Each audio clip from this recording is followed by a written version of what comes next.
اللهم صل على سيدنا شفيعنا حبيبنا مولانا محمد وبارك وسلم صلاة وسلاما عليك يا رسول الله صلى الله عليه وسلم.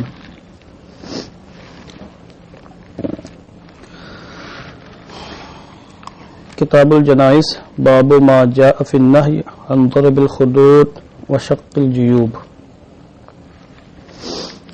یہ باب گالوں پر تھپڑ مارنے اور گریبانوں کو چاک کرنے کی ممانعت کے بارے میں ہے.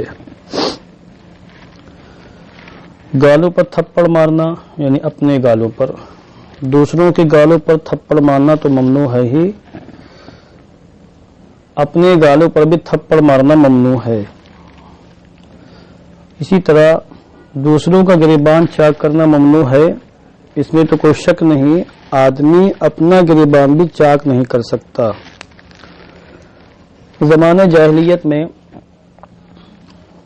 نے جیسا کہ کل بتایا بھی تھا کہ موت کے بعد رونے دھونے اور چیخ و پکار کرنے اور واویلا مچانے کا عام طور سے رواج تھا، جیسا کہ آج رافضی کرتے ہیں کہ صدیاں گزر گئی ہیں، مگر بغض صحابہ کی وجہ سے اللہ نے ایسی پھٹکار برسائی کہ وہ باڈیاں بناتے ہیں اس لیے تاکہ محرم الحرام کے مہینے میں خود کو زخمی کریں اور اپنے گالوں پر تھپڑ ماریں. گالوں پر مارتے ہیں، سر پر مارتے ہیں اور انتہائی بدترین طریقے پر ماتم کرتے ہیں. بالخصوص عراق کے شیعہ، میں نے اس سال کئی ویڈیو دیکھی ان کے ماتموں کی، دیکھ کر روح کانپ جاتی ہے اور ان کو کچھ نہیں ہوتا.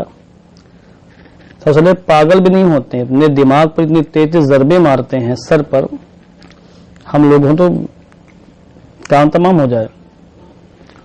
کرتے ہیں وہ لوگ. وہاں باقاعدہ ایک مخصوص مقام بھی کوئی ہے، اس کے اندر کیا ہے پتہ نہیں، وہاں چیختے ہیں، چلاتے ہیں، مارتے ہیں، پھر بیٹھتے ہیں، پھر کھڑے ہوتے ہیں، پھر 5 8 10 تھپڑ مارتے ہیں اپنے، پھر بیٹھ جاتے ہیں، سستاتے ہیں، پھر کھڑے ہوتے ہیں، مارتے ہیں. وہ جس کو مارنا ہوتا ہے وہیں چلا جاتا ہے. سمجھے آپ؟ نہ جانے کیا ہے وہ. تو یہ سب چیزیں منع ہے، چاہے کسی کی محبت میں ہو چاہے کسی کی نفرت و عداوت میں ہو، جائز نہیں ہے. زمانے جاہلیت میں یہ سارے کام ہوتے تھے، حضور نے منع فرما دیا.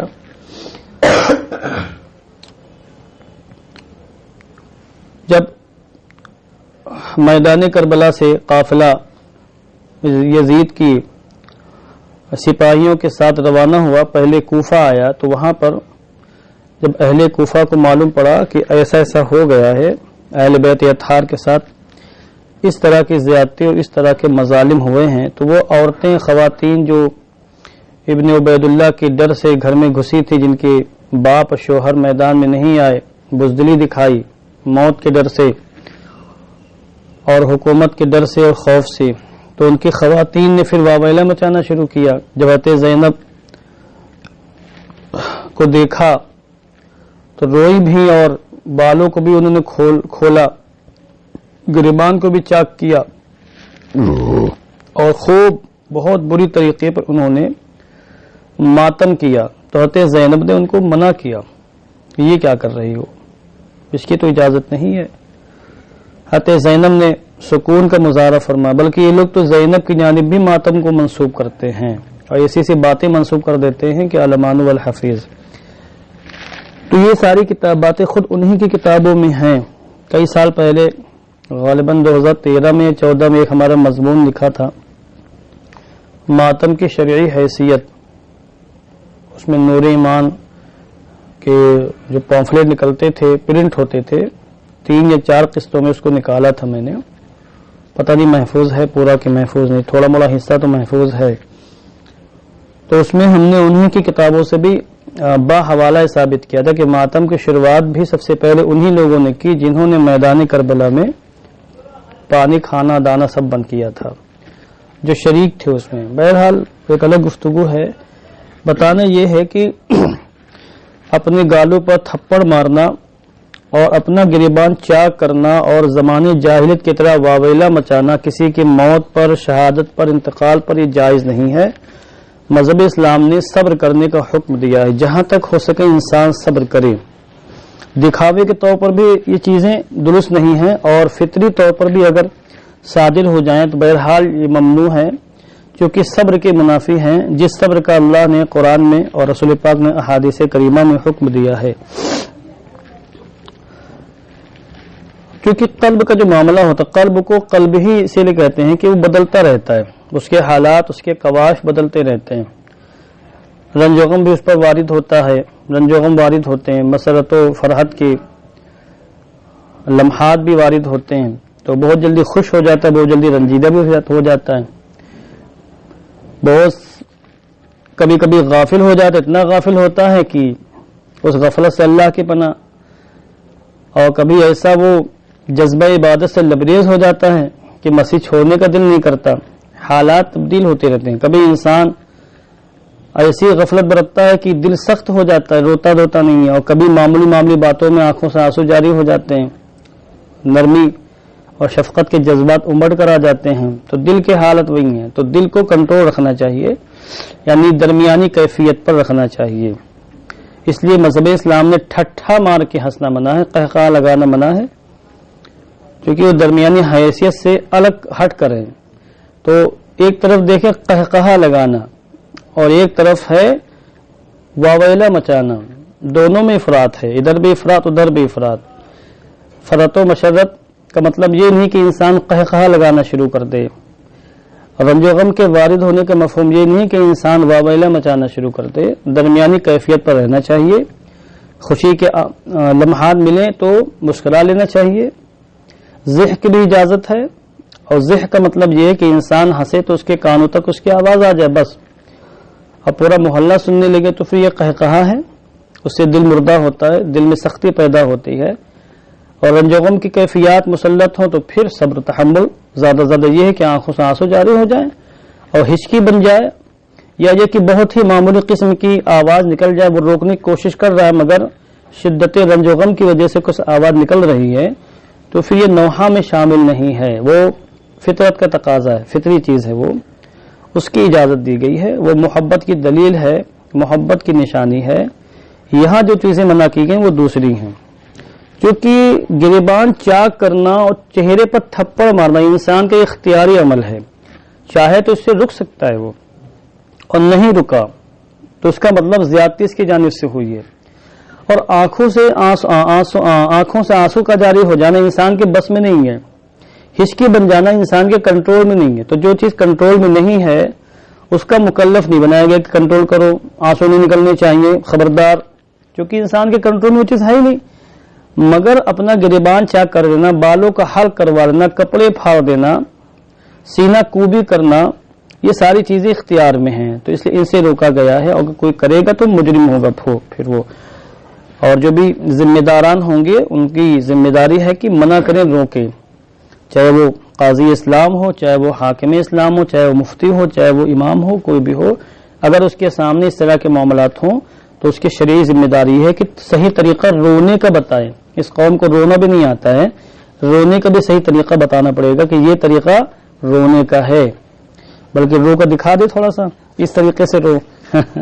آج کل پریکٹیکلی کا زمانہ ہے، ہر چیز کر کے دکھائیے آپ. ایکٹنگ کا زمانہ ہے، ایکٹنگ لوگ بہت کرتے ہیں. بہت سے لوگ سوشل میڈیا پر اپنے چینل بنائے ہوئے ہیں، ایکٹر ہیں، وہ ایکٹنگ کرتے ہیں. حدثنا علی بن محمد حدثنا وکیع تحویل السند وحدثنا محمد بن بشار حدثنا یحیی بن سعید وعبد الرحمن جميعا عن سفیان عن زبید عن ابراہیم عن مسروق. ایک سند اور دیکھیں. وحدثنا علی بن محمد وابو بکر بن خلاد قال حدثنا وکیع حدثنا الاعمش عن عبد الله بن مرہ عن مسروق عن عبد الله قال قال رسول اللہ صلی اللہ علیہ وسلم. ساری سندیں حضرت عبداللہ پر آ کے منتہی ہوتی ہیں. اب یہ کہتے ہیں رسول پاک صلی اللہ علیہ وسلم نے ارشاد فرمایا لیس منا، ہم میں سے نہیں ہے، یعنی ہم مسلمانوں میں سے نہیں ہے، ہمارے طریقے پر نہیں ہے. کون؟ من جو شقل جیوب، جیب کی جمع جیوب، گریبان چاک کرے، شق یا شقوں کا معنی پھاڑنا ہوتا ہے. وضرب الخدود، خد معنی رخسار، گالوں پر مارے، تھپڑ مارے اپنے گالوں پر. اور رائج تھا اس زمانے میں. آج شیعوں کے یہاں رائج ہے، آج بھی گاؤں دیہاتوں میں رائج ہے. عورتیں روتی دھوتی تو ایسا کرتے ہیں، وہ ایسے سے کریں گے، وہ بال بالکل جھبڑے کر لیں گے، کھول لیں گی. مزاروں پر، بعض مزاروں پر ایسا ہوتا ہے. عورتیں جاتی نہ جانے کیا ان کا معاملہ، جیسے مزار پہنچے بس ان کے اوپر کیفیت طاری ہو جائے گی، اب بال کھول دیں گی. اور ایسے عجیب و غریب وہ حیت ان کی ہو جاتی ہے کہ ڈر جائے آدمی، سمجھے آپ. اس لیے ہم نے مزاروں پہ جانا چھوڑ دے، نہیں جاتا ہوں میں. وہیں جاتا ہوں جہاں پاکیزہ ماحول ہوتا ہے. میں نہیں جاتا، آپ نے دیکھا ہوگا، میں نہیں سفر کرتا ہوں مزار پہ جانے کے لیے. وجہ اس کی وہی ہے، جہاں جاؤ عورتیں گھسی ہوئی ہیں. اب آدمی آ رہا اللہ والے کی بارگاہ میں برکت لوٹنے کے لیے، فاتحہ پڑھنے کے لیے، تو وہاں عورتیں پڑی ہوئی ہیں. اور وہاں جو ذمہ داران منع نہیں کرتے ہیں تو کیا کریں، ہم خود تو روک سکتے ہیں نا. یہی سے فاتحہ پڑھ لیتے ہیں. جاتے ہیں تو ایسے وقت میں جب بھیڑ بھاڑ نہ ہو، حد تک امکان کوشش کی جاتی ہے. یہی وجہ ہے کہ میں سرکار خواجہ معین الدین چشتی اجمیری رضی اللہ تعالیٰ عنہ کی بارگاہ میں صرف ایک بار گیا ہوں، صرف ایک بار. مسائل ہیں سفر کرنے میں، بہت سے مسائل ہیں، اور سرکار غریب نواز کی تعلیمات کے منافی ہے آراز کے لیے سفر کرنا اور مزارات پہ حاضری کے لیے سفر کر کے نمازوں کو ضائع کر دینا اور بلا وجہ نمازوں کو قضا کر دینا. یہ ان کی تعلیمات کے منافی ہے، مشن کے منافی ہے. لہذا وہاں پر باقاعدہ لوگوں کو کوشش یہ کرنی چاہیے کہ پورا ماحول دینی ہو، ذمہ داران سے مل کر دینی ماحول بنانے کی کوشش کریں. فتویٰ تو نہیں دیا جائے گا کہ جانا جائز نہیں ہے، ممنوع ہے، جیسا کہ دیوبندی نے فتوے دیے، مگر یہ کہ اتنا تو کوشش کی جا سکتی ہے کہ ماحول سازی کی جائے، ذمہ داروں سے ملاقاتیں کی جائیں، نمازوں کا باضابطہ اہتمام کیا جائے. عورتوں کا اولاً پہلے مرحلے میں ان کا علاقہ الگ کیا جائے کہ یہاں تک عورتیں آ سکتی، اس کے آگے عورتیں نہیں آ سکتی ہیں. پھر دھیرے دھیرے ان کو پیچھے دھکیلا جائے، پھر دھیرے دھیرے پیچھے دھکیلا جائے، پھر ایک دم سے پابندی لگا دی جائے. دھیرے دھیرے سارے کام ہوتے ہیں، مگر یہ وہ چیزیں ہیں جو کبھی نہیں ہونے والی. کیوں نہیں ہونے والی؟ چونکہ انہی سے تو لمبے لمبے نذرانے ملتے ہیں. گلک بھرے گا کون؟ مرد لوگ تو دیتے نہیں، عورتیں آ کے بھرتی ہیں گلک ان کے. تو یہ پورا دھندا چل پڑا ہے، جو افسوس کی بات ہے. اور اس کی حقیقت یہ نہیں تھی جو آج بنا دی گئی ہے، اور اس کی حقیقت فقط یہ تھی کہ انتقال جس تاریخ میں ہوا اس تاریخ میں چند لوگ جمع ہو جائیں، ایصال ثواب ہو جائے، ان کے کارناموں کا ذکر کر دیا جائے اور گلہائے عقیدت پیش کر دیے جائیں. بس یہ تھوڑی کہ دھندا بنا لیا جائے. آج تو دھندا بنا لیا گیا نا. مولانا شمس الدین صاحب غلط نہیں کہتے ہیں، مکرانوی صحیح کہتے ہیں، دھندا بنا لیا گیا ہے. جو مر رہا آ رہا غیر نتو خیرہ اس کے عرس قائم کیے جا رہے ہیں. ابھی علیم بابا کے انتقال ہوا، ان کا عرس ہونے لگا. بتائیے کیا تھے علیم بابا؟ کیا کوئی بہت بڑی ہستی تھے؟ کیا بابا تھے؟ عامل تھے خالی؟ تو پھر دنیا کے تمام عاملوں کے آرس قائم کر دیے جائیں. پھر اس کا مطلب پوسٹر چھپ رہے ہیں، باقاعدہ لوگوں کو اسپیشلی دعوت دی جا رہی، بلایا جا رہا ہے فلاں صاحب کے عرس میں تشریف لائیے. کس کا عرس بھائی؟ جن پر سوٹے چل رہے ہیں قبر کے اندر، ان کا عرس منا رہے ہو تم لوگ. ہاں جو اللہ والا ہو اس کا منانا چاہیے، وہ بھی شریعت کے دائرے میں رہ کر، جس کی ولایت مسلمات میں سے ہو اور جو زہد و تقوی کا پیکر ہو، جس کو لوگوں نے دیکھا ہو، جس کی شان جگ ظاہر ہو. یہ تھوڑی کہ ہر قسم کے اہل غیر حمد و خیروں کا عرس قائم کر دیا جائے. ایسے ڈھپ پر لا کر سنیوں کو ڈال دیا گیا ہے کہ نکلنا بہت مشکل ہو گیا. سارا پیسہ، سارا سرمایہ اسی میں جا رہا اپنا. کسی کو نہ کالجوں کی فکر ہے، نہ یونیورسٹیوں کی فکر ہے، نہ کلیت البنات کی فکر ہے، نہ تعلیم و تربیت کی حاجت ہے. بس عرس کر لیے جاؤ، کرتے جاؤ، اسی میں پیسہ تھوپتے جاؤ، اور اس کے بعد باقی کسی چیز کی حاجت اپنی قوم کو نہیں ہے. سمجھ میں آپ؟ ایک ایک عرس میں 15 لاکھ، 20 لاکھ، 50 لاکھ کا روپیہ خرچ ہو رہا ہے. ارے بھائی ایک سال نہ مناؤ نا عرس، اسی پیسے سے اسی بزرگ کے نام پر ایک جامعہ قائم کر دو، یونیورسٹی قائم کر دو. ہماری بچیوں کو نقاب اتارے جا رہے ہیں، طرح طرح کے جملے چست کیے جا رہے ہیں، کیا کیا باتیں کہی جا رہی ہیں. پیرنٹس کو بھی نقاب کے ساتھ اندر داخلے کی اجازت نہیں دی جا رہی ہے. ایسے حالات بن رہے ہیں یہاں پر، بن چکے ہیں. ہماری قوم بیداری نہیں ہے، اپنی پڑی ہوئی ہے. وہی دادر گاگر سندل پندل عرس وغیرہ ایسی پڑی ہوئی. یہی بس دین کا کام رہ گیا. جو دین کی بنیادی چیزیں تھیں ان کو چھوڑ دیا، اور جو جائز چیزیں تھیں ان کو ایسا پکڑا ہوا کہ ان سے زیادہ کوئی واجب ہی نہیں ہے. تو یہ ساری باتیں کرو تو صلح کلی بن جاؤ. پھر یا یہ کہ کفر کے فتوے کی زد میں آ جاؤ، وہابیت اور دیوبندیت کے فتوے کی زد میں آ جاؤ، یہ ساری باتیں کرو تو چونکہ جو لوگ فتوے لگانے والے ہیں وہ بھی جو ہے اسی طرح کے ہیں، کیونکہ ان کا دھندا پانی اسی سے چل رہا ہے. لگژری کار اور فلائٹ کے سفر یہ سارے بند ہو جائیں گے، ان کے قوم کا نذرانہ اگر آنا بند ہو جائے گا. سمجھے آپ؟ میں تو دل جلا ہوں مولانا شیخ امجد صاحب کی طرح. یہ سب باتیں دیکھ کر کڑتا ہے دل کہ ہمیں جس چیز کی حاجت ہے ہماری خانقاہوں سے اور ہمارے ذمہ داروں کی طرف سے، اللہ ماشاء اللہ سب کو میں نہیں کہہ رہا، استثناء بھی کر رہا ہوں، وہ چیزیں نہیں ہو رہی اور وہ چیزیں قوم کو نہیں مل پا رہی. قوم حالانکہ پیسہ بھی خرچ کر رہی ہے، قوم پیسہ بھی خرچ کر رہی ہے، ٹائم بھی دے رہی، مگر ان کو وہ چیز نہیں ملی جو ان کے لیے، ان کی نسلوں کے لیے مفید و فائدہ مند ہو. وہ چیز ملی نہیں رہی قوم کو، ملنا چاہیے، کہاں سے ملے گی بتائیے آپ؟ غریب نواز علیہ الرحمہ کے نام پر پورے ہندوستان میں ایک بھی کالج یونیورسٹی ہے جس کا آپ نام لے سکیں؟ نہیں ہے. نہیں بنا سکتے ہیں کیا بھئی؟ لوگوں کو وہاں چاندی کی جالیں لگانے کے لیے پیسہ ہے، مگر ان کے نام پر کوئی کالج کھولنے کے لیے پیسہ ہی نہیں ان کے پاس ہے. کس ڈھپ پر لا کے ڈالا گیا؟ دیگ میں پوری گڈیاں پھینک دیں گے جو خادموں کے جیب میں جاتی ہیں، مگر ان کے نام پر ایک کام نہیں کر سکتے ہیں، ایسا کام جو قوم کے لیے مفید ہو. سمجھے آپ؟ چل رہا بس معاملہ اسی، گاڑی سب پر ایک ڈھپ پر چل رہی، سب چلتے چلے جا رہے ہیں، نہ کوئی قائد ہے نہ کوئی رہنما ہے. جو قائدین ہیں تو صحیح قیادت نہیں کر رہے ہیں، بتا نہیں رہے صحیح راستہ. تو حالات اچھے نہیں ہیں. ایسے میں لوگوں کو جانتا ہوں، پیروں کی بات کر رہا ہوں میں، آج سے 15-16 سال پہلے کوئی ان کو جانتا نہیں تھا. جاتے تھے، ایک دو لوگ ساتھ میں رہتے تھے. ابھی ان کے نہ جانے کہتے فلیٹس ہیں لکھنؤ میں، گومتی نگر جیسے علاقوں میں، گومتی نگر میں، لکھنؤ میں ہے، اور دہلی میں فلیٹ ہے، بمبئی میں فلیٹ ہے. یہاں یہ پیسہ قوم کا نچوڑ کر فلیٹ خریدے جا رہے ہیں اپنے بچوں کے لیے. اتنی فکر نہیں ہے کہ چلو قوم پیسہ ہم کو دے، اللہ جو ہے قوم کے نام پر ہم کوئی کالج، کوئی بڑا ادارہ قائم کر لیں، کوئی مسافر خانہ قائم کر لیں، کوئی ایسا ادارہ قائم کر لیں جس سے جو ہے مختلف جہتوں سے قوم کو فائدہ پہنچے. چونکہ فکر بہت محدود ہے، ساری فکر اپنے لیے، اپنے بچوں کے لیے ہے. مگر دے رہی قوم تو دے، جھیلے پھر. تو بہرحال وہ دوسری گفتگو آ گئی، وہ دوسری باتیں شروع ہو گئی. کہہ یہ رہا تھا کہ صبر و تحمل کا حکم دیا گیا ہے، اور چونکہ یہ چیزیں انسان کے اختیار میں ہیں، گریبان چاک کرنا، گالوں پر تھپڑ مارنا، واویلا مچانا، تو چونکہ جو چیزیں اختیار میں ہیں انہیں کا مکلف بنایا جاتا ہے، مکلف بنایا کہ یہ نہیں کرنا تم کو. ہاں رونا اختیار میں نہیں ہے، انسان پھر رو سکتا ہے، رونے کی اجازت ہے. اور کچھ ہلکی پھلکی آواز رونے میں نکل جائے، جیسے کسی کی ہچکی بن جاتی تو وہ بھی اختیار میں نہیں ہے، تو اس کی بھی گنجائش رکھی گئی ہے. اور خود حضور علیہ الصلوۃ والسلام کی مقدس آنکھوں سے آنسو جاری ہوئے تھے، صحابہ کو تعجب بھی ہوا تھا. تو آپ نے کہا بھی کہ یہ شفقت و رحمت ہے. سمجھے آپ؟ آگے روایتیں آئیں بھی اس طرح کی.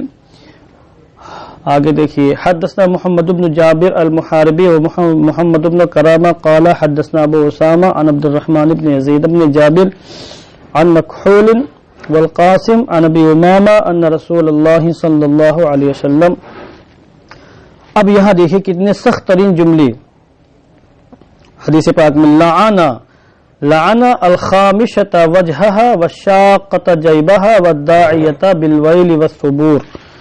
حضرت ابو امامہ سے مروی ہے کہ رسول پاک صلی اللہ علیہ وسلم نے چہرہ نوچنے والی پر، اس پر لعنت بھیجی جو چہرہ نوچے ایسے اور اپنے گریبان کو چاک کر دے، اور ویل و ثبور کی طرف، ویل و ثبور کے ساتھ پکارے.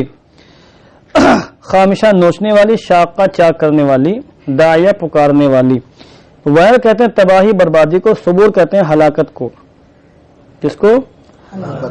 ہائے تباہی، ہائے ہلاکت، ہائے بربادی، مر گئی، پٹ گئی.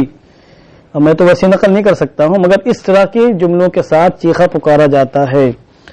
تو جو شخص مصیبت کے آنے کے وقت چہروں کو نوچے، گریبان کو چاک کرے، ویل ثبور کی ساتھ آواز لگائے، چیخے، اس پر حضور نے لعنت بھیجی ہے، چاہے کوئی ہو.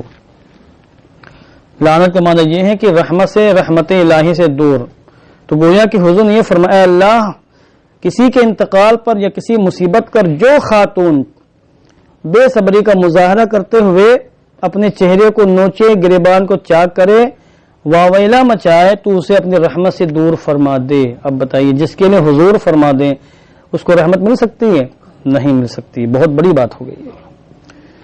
جبکہ حضور تو رحمت للعالمین کے تاج زرین سے سرفراز ہیں، اور رحمت للعالمین کے مقام پر اللہ نے فائز فرمایا ہے، فبما رحمت من اللہ لنت لهم ولو كنت فظا غلیظ القلب لانفضوا من حولك وما ارسلناك الا رحمت للعالمین۔ اس طرح کی کئی روایتیں ہیں، پھر بھی حضور نے فرمایا، سمجھے، اب لعنت بھیجی ہے۔ تو اس کا مطلب یہ ہوا کہ یہ چیز وہ ہے جو حضور کو اور حضور کے رب کو ناراض کرنے والی ہے۔ حدثنا احمد بن عثمان بن حکیم الودی حدثنا جعفر بن عون عن ابي الأميس قال سمعت ابا صخرة يذكر عن عبد الرحمن بن يزيد وابي بردة قال۔ اب حضرت ابو صخرہ عبد الرحمن بن یزید اور ذکر کرتے ہیں، ابو صخرہ ذکر کرتے ہیں، یہ ابو العمیس کہتے ہیں میں نے ابو صخرہ کو عبد الرحمن بن یزید اور ابو بردہ سے روایت کرتے ہوئے سنا، ذکر کرتے ہوئے سنا، کن سے؟ کہ قال، ان دونوں نے کہا، یہ ذکر کرتے ہوئے سنا، لما ثقل ابو موسیٰ، یہ پورا واقعہ بیان کیا دونوں حضرات نے۔ صخرہ کہتے ہیں چٹان کو، ابو صخرہ چٹان والا، چٹان کا باپ۔ اس زمانے میں ایسے ہی نام ہوتے تھے، وہ نام ہوتے تھے جو بہادری کو بیان کریں، جیسے مغیرہ رات میں حملہ کرنے والا، کاٹ کر رکھ دینے والا، عباس منہ بسوڑنے والا۔ عباس مانے شیر بھی ہوتا ہے، شیر چونکہ بہت تو شروع ہوتا ہے، تو عباس کا تر شروع، صخر، صخرہ، اس طرح کے نام اس زمانے میں رکھے جاتے تھے، چونکہ وہ عرب قوم جنگجو قوم تھی، تو نام میں بھی جنگجو ہونے کی بو اور مہک آتی تھی۔ لما ثقل ابو موسیٰ، جب حضرت ابو موسیٰ ثقیل ہو گئے، گنا بار ہو گئے، یعنی یہ سمجھ لیجیے کہ اب موت کی مشقتوں سے گرا بار ہو گئے، عالم نزا میں گویا کیا گئے، اور یہ کہ سخت ترین بیمار ہو گئے اور لگا کہ اب ان کا انتقال ہو جائے گا، بھاری بدن بھاری ہو گیا۔ اقبلت امراتہ ام عبداللہ تصیح برنت، تو ان کی بیوی ام عبداللہ یہ بلند آواز سے روتے ہوئے آئیں، چیختے ہوئے آئیں بلند آواز سے۔ فافاق، بہرحال موت نہیں، افاقہ ہو گیا، فافاق، تو ان کو افاقہ جب ہوا، ایسا سن رہے تھے مگر منع نہیں کر پائے، تکلیف زیادہ رہی ہوگی اس وقت۔ جب افاقہ ہوا، ہوش میں آئے، فقال لہا، تو اپنی بیوی سے کہا، اوما علمت انی بری ممن برئ منہ رسول اللہ صلی اللہ علیہ وسلم، کیا تمہیں نہیں پتا ہے کہ میں اس سے بری ہوں جس سے رسول پاک صلی اللہ علیہ وسلم بری ہیں؟ وکان یحدثها، اور وہ ان سے یہ کہا کرتے تھے اپنی بیوی سے، ان رسول اللہ صلی اللہ علیہ وسلم قال، کہ اللہ کے رسول صلی اللہ علیہ وسلم نے فرمایا، انا بری ممن حلق وسلق وخرق، 3 لفظ ہیں، بہت جامع ہیں، کہ میں بری ہوں اس سے جو حلق کرے، بالوں کو مڈوا دے مصیبت و مشقت کے پیش نظر۔ ممکن ہے زمانے میں رائے رہا ہو کہ شوہر کا انتقال ہوتا تھا تو بیوی اپنے بالوں کو موڑ لیتی ہوگی، ممکن ہے رہا ہو، یا بال لوگوں میں رائج ہو، یا یہ بھی نوحہ کرنے کا طریقہ ہو اپنی مصیبت کے اظہار کا، تاکہ لوگوں کو پتہ چل جائے کہ اس کا شوہر مر چکا ہے۔ تو جو بالوں کو مڈوا دے، وسلقا، اور بلند آواز کرے، نیچے لکھا ہوا ہے رفع صوتها، اپنی آواز کو بلند کرے، وخرقا اے شق ثوبها، اور اپنے کپڑوں کو پھاڑے، اوپر شقل جو پیچھے مذکور ہوا ہے، تو جو اپنے کپڑوں کو پھاڑے مصیبت کے وقت اور آواز کو بلند کرے، ہائے وائے کرے، چیخے چلائے اور اپنا حلق کروائے، میں ایسی تمام عورتوں سے بری ہوں۔ سبحان اللہ، اور جن سے حضور بری